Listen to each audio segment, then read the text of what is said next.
हाँ जी, संगीता तो सुनते हैं ਹੁਣ ਆਪਾਂ।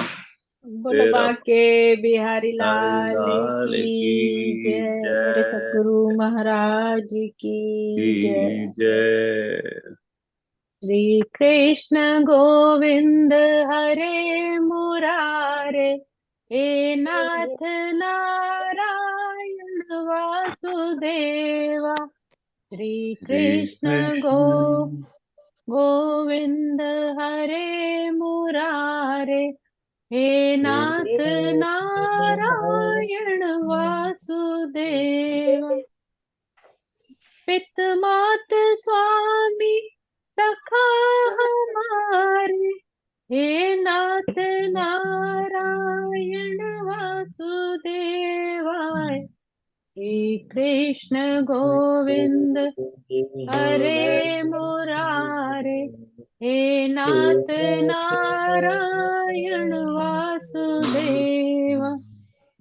राधे कृष्ण राधे कृष्ण, राधे राधे कृष्ण कृष्ण, राधे कृष्ण राधे कृष्ण, राधे राधे कृष्ण कृष्ण, राधे कृष्ण राधे कृष्ण, राधे राधे कृष्ण कृष्ण, राधे कृष्ण राधे कृष्ण, राधे कृष्ण राधे कृष्ण, राधे राधे कृष्ण कृष्ण, राधे कृष्ण, राधे कृष्ण, राधे कृष्ण, राधे कृष्ण।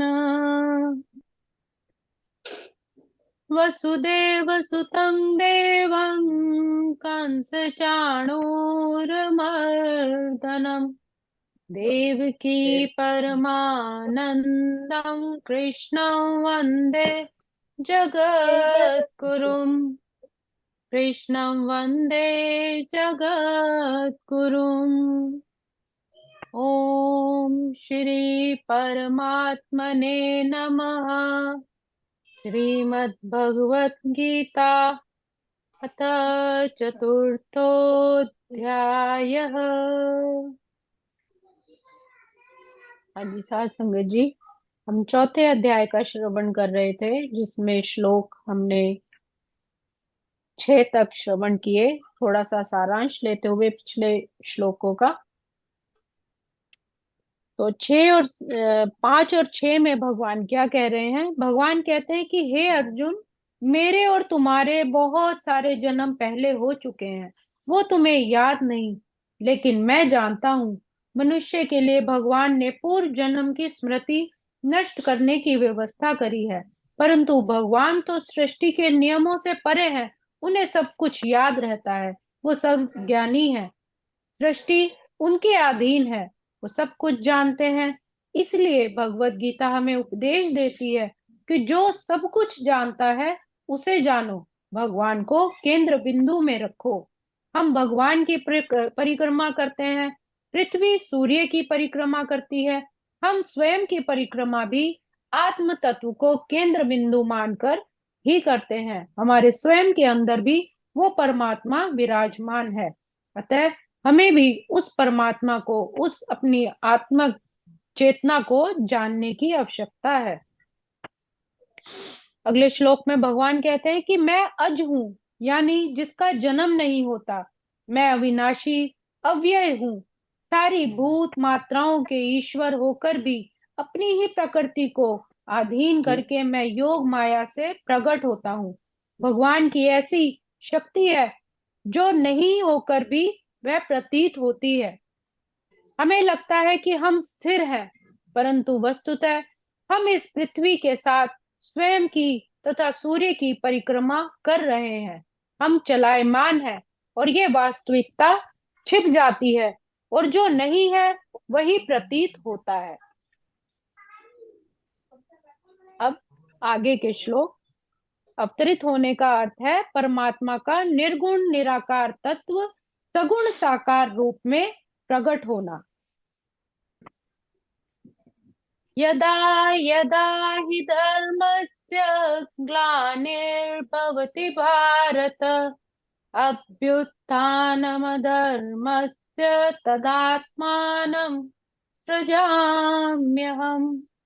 ये चौथे अध्याय का बहुत ही, पूरी भगवत गीता का बहुत ही सुंदर श्लोक है, जिसमें भगवान अपने मुखारविंद से कह रहे हैं कि हे भारत, जब जब धर्म की हानि होती है और अधर्म की वृद्धि होती है, तब मैं स्वयं अपना रूप रचता हूँ, अर्थात सगुण आकार साकार रूप में प्रकट होता हूँ। धर्म एक व्यापक व्यापक संकल्पना है। उसके अभ्युदय और निश्रेयस प्राप्त हो, वह धर्म है। जो लोग धर्म को भूलकर अधर्म के मार्ग पर चलकर सारी सृष्टि को ही गलत मार्ग पर ले जाते हैं, तो उनका विनाश करने के लिए और साधु जनों के उत्थान के लिए, धर्म की स्थापना करने के लिए मुझे प्रकट होना ही पड़ता है। अतः भगवान कह रहे हैं कि जब भी अधर्म की प्रधानता होती है और धर्म धीरे धीरे लोप होने लगता है, तो वे स्वेच्छा से ही प्रकट होते हैं। धर्म के नियम वेदों में दिए हुए हैं, और यदि कोई इन नियमों का पालन नहीं करता तो वह अधार्मिक हो जाता है। केवल भगवान ही किसी धर्म की व्यवस्था कर सकते हैं। अतः धर्म के नियम भगवान के प्रत्यक्ष आदेश हैं। हर व्यक्ति को ही अपने धर्म का पालन करना चाहिए। श्रीमद् भागवत पुराण से हम जानते हैं कि बुद्ध कृष्ण के अवतार हैं, जिनका प्रादुर्भाव उस समय हुआ जब भौतिकवाद का बोलबाला था और भौतिकवादी लोग वेदों को प्रमाण मानकर उसकी आड़ ले रहे थे और गलत कार्य कर रहे थे।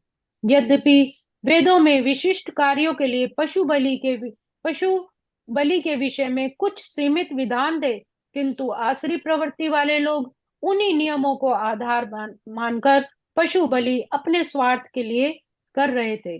भगवान बुद्ध इस अनाचार को रोकने और अहिंसा के वैदिक नियमों की स्थापना करने के लिए अवतरित हुए। अतः भगवान के प्रत्येक अवतार का एक विशेष उद्देश्य होता है, और जो इन सब का वर्णन शास्त्रों में हुआ है, यह तथ्य नहीं है कि केवल भारत की ही धरती पर भगवान अवतरित हुए। वे कहीं भी और किसी भी काल में इच्छा प्रकट होने पर हो जाते हैं। वे प्रत्येक अवतार लेने पर धर्म के विषय में उतना ही कहते हैं जितना कि उस समय परिस्थिति में जन समुदाय को विशेष समझा जाता है। लेकिन उद्देश्य सिर्फ यही होता है कि लोगों को ईश्वर भावना से जोड़ें, धार्मिक नियमों के प्रति वो आज्ञाकारी बने। कभी वे स्वयं प्रकट होते हैं, तो कभी प्रामाणिक प्रतिनिधि को अपने पुत्र या दास के रूप में भेजते हैं, ताकि लोगों में धर्म के प्रति रुचि हो, अध्यात्म की ओर जुड़े, और या फिर वेश बदलकर वो स्वयं ही प्रकट होते हैं।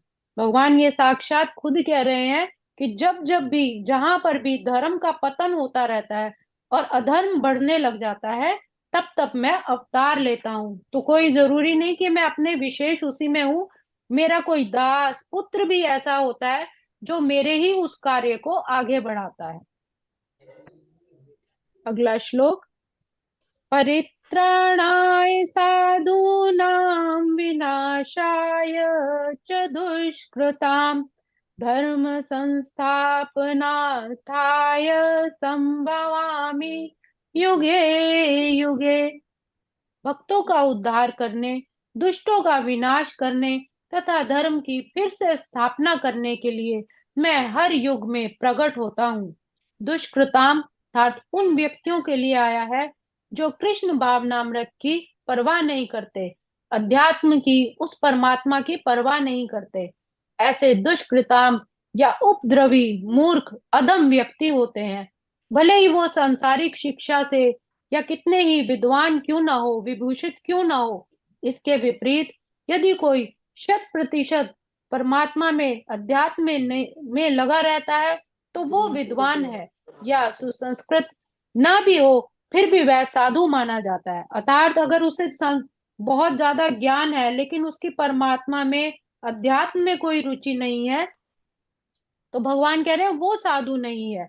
जो थोड़ा कम भी है लेकिन उसको आत्मज्ञान है, जिसके संस्कार अच्छे हैं, उसको वह साधु मानते हैं। असुर भक्त को तंग करता है, भले ही वह उसका सगा संबंधी क्यों ना हो। यद्यपि प्रहलाद महाराज हिरण्यकश्यप के पुत्र थे, किंतु तो भी वे अपने पिता द्वारा उत्पीड़ित किए गए। इसी प्रकार कृष्ण की माता देवकी यद्यपि कंस की बहन थी, किंतु उन्हें तथा उनके पति वसुदेव को इसलिए दंडित किया गया क्योंकि वहां पर उनसे कृष्ण को जन्म लेना था। इसलिए भगवान कृष्ण मुख्यतः देवकी के उद्धार करने के लिए प्रकट हुए और कंस को मारने के लिए नहीं, किंतु ये दोनों कार्य ही एक साथ संपन्न हो गए।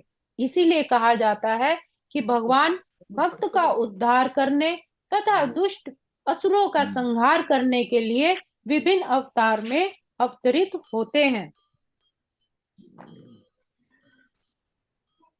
कहा गया है कि दुराचारियों का वध तो भगवान अपने दूतों से भी करा सकते थे, परंतु अपने भक्तों का उद्धार और उन्हें अपने दर्शन देने के लिए भगवान ने के अवतरण का महत्वपूर्ण उद्देश्य है।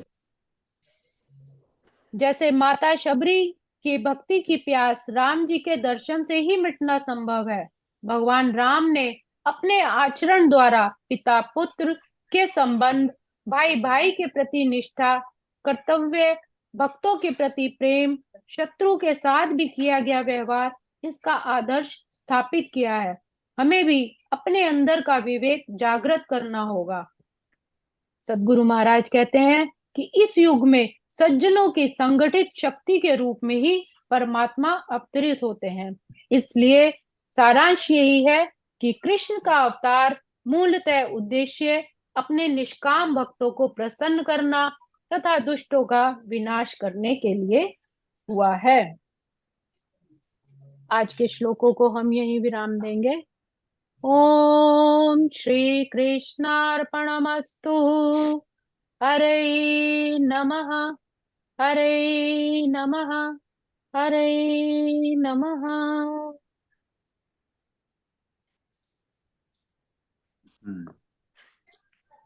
हम पापी जीवों की हालत क्या होती, जो सतगुरु ना आते, गले ना लगाते। हम पापी जीवों की हालत क्या होती, जो सतगुरु ना आते, गले ना लगाते। अगर सतगुरु का सहारा न मिलता, तो हम डूब जाते, किनारा न मिलता। ये नैया हमारी भंवर में ही होती, जो सतगुरु नहाते, गले ना लगाते। ये नैया हमारी भंवर में ही होती, जो सतगुरु नहाते, गले ना लगाते। नहीं कोई दुनिया में साथी किसी का, है सब स्वार्थी, सबका मतलब का रिश्ता। सच्चाई की हमको खबर भी न होती, जो सतगुरु ना आते, न रास्ता दिखाते। हम पापी जीवों की हालत क्या होती, जो सतगुरु ना आते, गले ना लगाते। बोलो सतगुरु महाराज की जय। जय। बोलो बाके बिहारी लाल की जय। बहुत सुंदर जी, वाह वाह जी वाह, बहुत सुंदर संगीता, धन्यवाद आपका। वाह। और मेरे ख्याल से इसका सब मशहूर जो आज आया है यहाँ ना, ये दोहा, ये श्लोक, यदा यदा ही धर्मस्य, उसका भी मतलब सारा समझा आपने, बहुत धन्यवाद। तो अभी नागपाल जी लगती थी ना, महाभारत जब लगती थी टीवी से, सब तो पहले यही दोहा होता था। हाँ जी हाँ, महेंद्र कपूर की आवाज होती थी बड़ा, यदा यदा ही धर्मस्य, बड़े सुंदर उन्होंने